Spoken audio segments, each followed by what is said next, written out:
Muchas gracias, Graciela.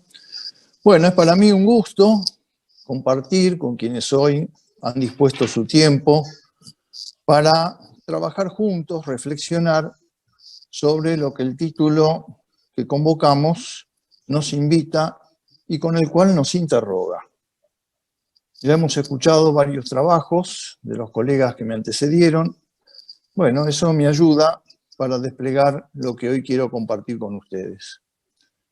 Dijimos siglo XXI, la vigencia del psicoanálisis, ¿en qué consiste?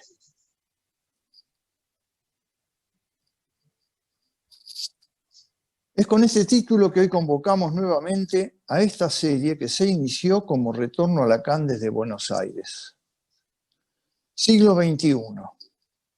El milenio nos sorprende, ya recorrido un primer tramo, un quinto del siglo, y abordamos la pregunta por lo impensable hasta hace pocos años. ¿Quién de nosotros circula hoy sin un celular? Sin transitar por alguna de las redes sociales. Todos expuestos, también aprovechando, información en lo que se llama tiempo real. También disfrutamos de una difusión del saber que por momentos nos resulta grata, cómoda, pero que nos abruma y nos obliga, como decía Humberto Eco, más que a buscar desesperados eso que nos falta en el saber, a decidir cómo seleccionamos lo valioso para dejar de lado aquello que nos desviaría. También este siglo nos presenta, con la tecnología que lo acompaña, un erotismo que rompe con los límites de lo privado y lo público. En Facebook, ¿cuántas veces vemos adolescentes que muestran su intimidad? Impensable tiempo atrás. También se nos dice que la pornografía ocupa un 25% de lo que se transmite en Internet. También sabemos que las nuevas tecnologías sirven a los fines de movilizaciones sociales y políticas que aprovechan las redes y también que obligan a ciertos gobiernos a censurarlas. Bien, son todos fenómenos que tienen pocos años, 10, 15 como máximo. Estamos frente a una nueva revolución, como fuera la revolución industrial, de la cual nos cuesta darnos cuenta, porque como en el relato de la ranita, nosotros estamos en la sartén. La robótica, que se va expandiendo a una velocidad incalculable, que modificará las relaciones laborales, por ende todas las relaciones del lazo social que mencionaron hace poquito Norberto y los que me antecedieron, haciendo que caduquen millones y millones de tareas a las que estábamos habituados y se creen otras nuevas, con nuevas asimetrías entre los que se puedan ubicar en estos avances tecnológicos y quienes no lo puedan hacer. Son cambios que influyen y afectan incluso a nuestro cuerpo. La nanotecnología, las modificaciones genéticas. Ya no podemos hacer una composición como la que yo era invitado a hacer cuando era un niño en el colegio primario, que diga madre hay una sola. Ya es un cliché lo que voy a contar, ahora tenemos la que concibe, la que gesta y la que cría. Entonces, aquí viene la pregunta. ¿Sigue vigente el psicoanálisis? ¿O es una caducidad, o es algo que ya caducó, que viene de tiempos antiguos? O por lo contrario, el psicoanálisis más que nunca es lo que este tiempo nos reclama.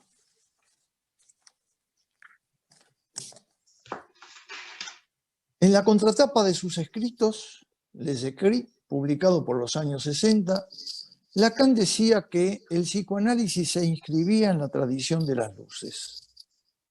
El iluminismo, que propulsó la Revolución Francesa, la estimuló, sostuvo una posición inaugural del liberalismo político, donde las proclamas de ese tiempo revolucionario, que instauró una nueva clase en el poder, la burguesía, decían liberté, égalité, fraternité. Carlos Marx dijo, no hay que combatir esas banderas de la burguesía, hay que exigirles que las cumplan. Lacan dice que el psicoanálisis se inscribe en esa tradición que saca a Dios del centro del universo pero que propone un nuevo oscurantismo, cuando entroniza al hombre y a este identificado con el yo como el que organiza y decide sobre lo que llamaremos su mundo. Es a ese yo que el psicoanálisis le infligió, como dijera Freud, su tercera herida, cuando planteó que el parletre, el viviente humano, condicionado por la palabra, no sabe lo que dice ni tampoco lo que hace. Que hay una razón inconsciente, un saber que no aparece en la pantalla de la conciencia y es la que esencialmente decide cada uno de esos movimientos. Entonces pregunto, ¿qué ofrecemos desde el psicoanálisis a lo que este siglo nos propone? Hay quienes en el campo de lo social sueñan con un mundo del cual la inteligencia artificial haría un mundo sin fallas. Hay quienes escriben que en poco tiempo no serán necesarias las terapias para la depresión. Ya se encontrará la fórmula química que definitivamente la resuelva. ¿Qué tenemos para decir nosotros como psicoanalistas ante estos cambios? Que tienen sin duda muchos efectos benéficos, pero que también apuntan a un anonadamiento del sujeto. ¿De qué sujeto? Del sujeto de la palabra, del sujeto del deseo, que nosotros desde el psicoanálisis consideramos vigente y válido su reclamo desde una ética. Recuerdo lo que Michel Foucault, con quien tantas veces coincidimos y algunas veces también diferimos, recortó como microfísica del poder. Ya no se trataría, según Michel Foucault, después de los fracasos de las propuestas que venían a traernos con el nazismo, un mundo nuevo que duraría 1000 años, o con el estalinismo, un hombre nuevo del cual hemos visto su resultado. Ya no se trataría, digo, de la conquista del Estado, la idealizada concentración del poder. En su microfísica del poder, Foucault dice que ya no se trata de aplaudir al intelectual, quien como figura omnisciente mira el mundo desde arriba y lanza sus recetas benefactoras. Lo que propone, y si lo cito porque lo propongo, es que cada cual, en el ámbito que elija, ofrezca sus respuestas a las incidencias que en el siglo que transitamos tienden a arrasar al sujeto. En nuestro campo, como lo hacemos con los colegas aquí presentes y tantos otros que participan de lo mismo, aceptamos dar respuesta a las distintas manifestaciones que una vez más intentan ahogar la eficacia de la razón inconsciente, la que permite que pasemos del individuo a un sujeto dividido, capaz de admitir la diferencia entre lo que dice y lo que sabe. Y esto por lo menos nos reclama respuestas en 3 campos distintos. Es lo que voy a intentar. En el campo del psicoanálisis, por eso el retorno a Lacan en el cual insistimos, nos encontramos una vez más con un subrayado parcial de la obra del maestro que empobrece la teoría, como él mismo lo dijera en su seminario sobre la angustia. Él mismo tuvo que enfrentar en los años 50, ya lo recordó Benjamin Dohm, con su retorno a Freud a la Ego Psychology, que proponía una vuelta a la conciencia bajo el lema de un yo libre de conflicto, es decir, libre de la eficacia inconsciente, disponible para la adaptación que en ese tiempo le reclamaba el lazo social en su nuevo país de adopción. Eran Harman, Chris, Lowenstein, huyendo del nazismo, habían ido a los Estados Unidos de Norteamérica. Hoy encontramos, en algunos de los que se dicen deudores de la obra de Lacan, una exaltación de lo real en desmedro de lo simbólico. Un real que rápidamente se degrada a realidad con su valor imaginario. ¿Cómo respondemos desde nuestro campo, donde reconocemos que nuestro objeto es el sujeto, un sujeto triádico donde 1 es 3 y 3 es 1, tal como el nudo Borromeo, la última escritura de Lacan, lo presentifica, de real, simbólico, imaginario? Respondemos diciéndole a estos que dicen del ultimísimo Lacan, sí, está muy bien. Es verdad que hay manifestaciones en el sujeto, en su decir, en su actuar, en su sentir, en su pensar, que no responden a la lógica del inconsciente como lógica de incompletud. Ante eso respondo con una escritura que la titulé Diagrama de Flujo, una escritura donde conjugo la primera escritura de Lacan, los grafos con sus matemas, con la última escritura de Lacan, la escritura nodal.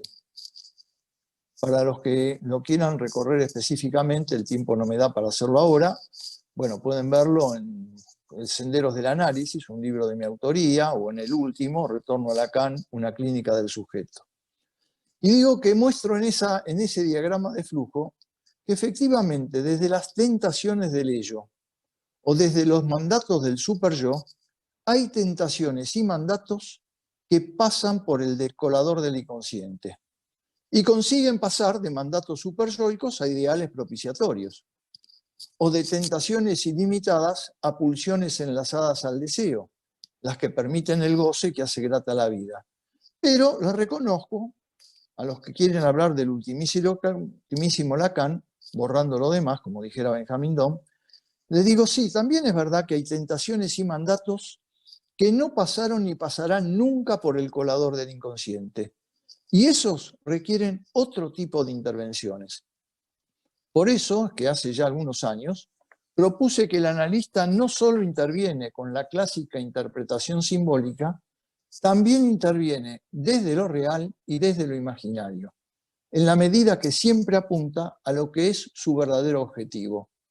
Un acto que permite la liberación del sujeto de su fijación, su fixirum, a un goce parasitario. Cuando digo goce parasitario, no estoy introduciendo una nueva categoría de goces moralmente buenos y otros goces moralmente malos. Llamo goce parasitario al goce que se interpone entre el sujeto y su deseo. También añado, como lo hizo Lacan cuando propuso el cuarto anillo que llamó Symptôme, cuando trabajó la vida y la obra de Joyce, la creación de canales en lo real, cuando lo simbólico no puede anudar bien la estructura, para que el goce de los mandatos y las tentaciones que no pasan ni pasarán nunca por el colador del inconsciente puedan canalizarse de un modo aceptable, creativo, de invención en el lazo social. Bien, segundo frente entonces al cual intento responder. Más allá del psicoanálisis y estos psicoanalistas a los cuales respondemos, tenemos que una vez más, y cuántas ya hubo, aparecen quienes dicen nosotros sí tenemos la respuesta a lo que el psicoanálisis no puede resolver. Hoy tiene difusión en los medios, apoyado por los gobiernos, el cognitivismo. Si alguien me preguntara, doctor Beck, ¿usted piensa que el cognitivismo puede servir de ayuda a los pacientes? Sí, le diría, sin duda. El problema es que será una ayuda temporaria. Es una vez más una psicoterapia centrada en la conciencia. Mi interlocutor podría decirme, pero ¿cómo? Si ellos hablan de inconsciente. Es verdad, pero lo que ellos llaman inconsciente es lo que desde Freud llamamos preconsciente. Desconocen la estructura y las leyes del inconsciente freudiano y la lógica que en ese inconsciente habita y a la que Lacan consagró su vida y su enseñanza. Y vamos al tercer lugar donde quiero responder, que esto ya tiene que ver directo con el lazo social, con lo social. Hoy tenemos el DSM, el Manual de Diagnóstico Estadístico, que nos propone, con una apariencia de cientificidad, un intento de clasificar los padecimientos a los cuales llama trastornos en el campo que nosotros transitamos, en el campo psi. Para poner un límite a aquello que incluso públicamente fue denunciado por el Instituto de Salud Mental de Estados Unidos, cuando descubrieron que 2 de los redactores del DSM estaban pagados por las grandes farmacéuticas para inventar nuevas enfermedades y obtener nuevos réditos con la fabricación de nuevas drogas, digo que para responder a este DSM, que quiere estandarizar al sujeto convirtiéndolo apenas en un individuo, es que propongo una distinción. Por un lado, tenemos lo que es clásico en el psicoanálisis, el diagnóstico estructural dominante, al que los psicoanalistas estamos habituados: neurosis, perversión, psicosis, y dentro de la neurosis, histeria, neurosis obsesiva y fobia. Pero a este diagnóstico estructural dominante, propongo adjuntarle un diagnóstico de fijación primaria, fundado en aquellos trazos que desde el ello o desde el superyo quedarán como fijación de goce y no pasarán nunca, como ya dijimos, por el colador del inconsciente. Este diagnóstico de fijación primaria es el que da el pronóstico a largo tiempo de una cura y lo propongo como no estandarizable, un modo de ponerle límite al intento de usar la tecnología para establecer diagnósticos del sujeto. Doy un ejemplo. El hombre de los lobos, un historial clásico surgido de la pluma de nuestro maestro Freud, dice así: para Freud no había dudas, su diagnóstico estructural dominante era la neurosis obsesiva, pero tenía rasgos perversos. Su condición erótica era una mujer agachada vista de espaldas y tenía manifestaciones alucinatorias visuales y delirios persecutorios, donde dominaba la defensa forclusiva. Estos efectos de trazos de fijación primaria, el hombre de los lobos los intentó acotar con un síntoma, la pintura. Lamentablemente, bueno, sabemos que se sucedieron en su vida irrupciones arrasadoras de lo real y su éxito fue precario. Voy concluyendo. Microfísica del poder, entonces, nos invita a responder desde nuestro campo un modo de sostener su vigencia, en lo que nuestro tiempo nos reclama. Hoy, más que nunca, el psicoanálisis sostiene una ética que coincide con los valores que ese gran pensador holandés llamado Baruch Spinoza nos acercara desde sus escritos, desde su tiempo, desde su ética, cuando dijo: la esencia del hombre es el deseo. Y el deseo nos recuerda que el ser humano no es un ser, no es un sein, sino un serse, un werden, un ser que se realiza en su movimiento. Nosotros apuntamos desde el psicoanálisis a liberar al sujeto de los lugares de detención, a su realización, para que se realice según las marcas que su deseo le trace. Muchas gracias.